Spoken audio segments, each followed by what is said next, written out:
I had the chance to sit down with the Minister of Production from Ecuador. We first started talking about a Brown Brothers Harriman report that basically divided Latin America into two regions, a pro-Western region that includes Brazil and Colombia, and an anti-Western pro-Bolivarian region that includes Ecuador and Venezuela. I respect all type of models in the region. I think Ecuador has a unique model, which is not close to either side, either camp. I mean, it's not market or state kind of a discussion. We strongly believe that the state has a role in sort of protecting several sectors of the economy, particularly the strategic one like oil, but doesn't mean that we don't foster private investment. That's one of the reasons that I'm here in the United States, just to promote private sector investment, and we strongly believe in a vibrant private sector. We believe also that, you know, our economic model is centered in the development of the human capital, and so we are willing to put a lot of resources in health, education, and trying to find ways to really to have people access to credit and to you know, factors of production, but we totally respect private property. I'm glad you mentioned the word credit, because there have been some recent defaults on the sovereign debt of Ecuador. It's like the second time in 10 years.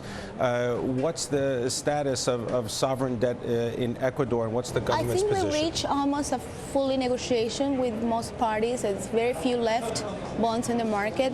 So I would say, you know, we finally get that done, and we did it for our own reasons, and I understand that you can see it as a second default, but you can see it also as a new way of renegotiating and having a start, you know, fresh start with the financial community. What role does the dollar play in the Ecuador economy? How does the fact that Ecuador uses the U.S. dollar change Ecuador or make it different from other countries in the region? Well, you know, there are good sides and a good side and a bad side of the story. You know, being in charge of the trade policy, for me, it's kind of hard to don't have, you know, our own currency, particularly when you have, you know, all this balance of payments problems, and when you're an open economy, you're exposed to what is going on in the overall market. And the last international crisis didn't hit us as much as we thought. And, you know, thanks God, we grew, and we grew, you know, fine for the overall, you know, crisis.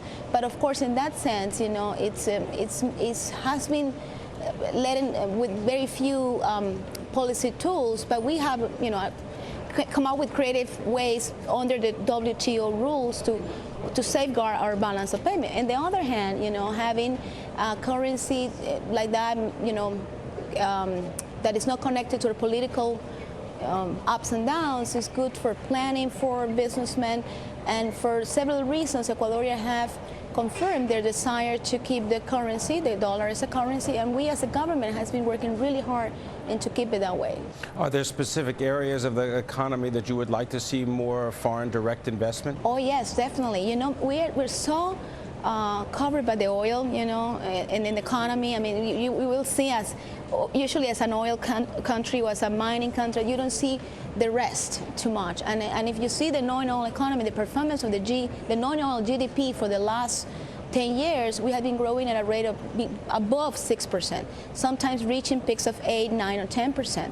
So we have a sound route in areas, you know, besides oil. And tourism, for example, is great. We have been growing. We have put in a $6 billion investment in infrastructure that is there, you know, and we are putting a plan to develop more touristic routes for beyond the Galapagos Islands, for what we are really well known. So there are very good opportunities in tourism, and we have what we call the four walls, like half an hour away. We have the Andean regions where the volcanoes, beautiful snow-covered mountains are. Then we have the rainforest, and we have the beaches, and we have the islands, and also, you know, the coastal region with a lot of full of, you know, historic and archaeological and a very culture-rich places to visit. So tourism is a really great sector where we think it will be, you know, there are very big opportunities to explore. Also, in the renewable energy, biofuels, we're setting up a strategy to include 10%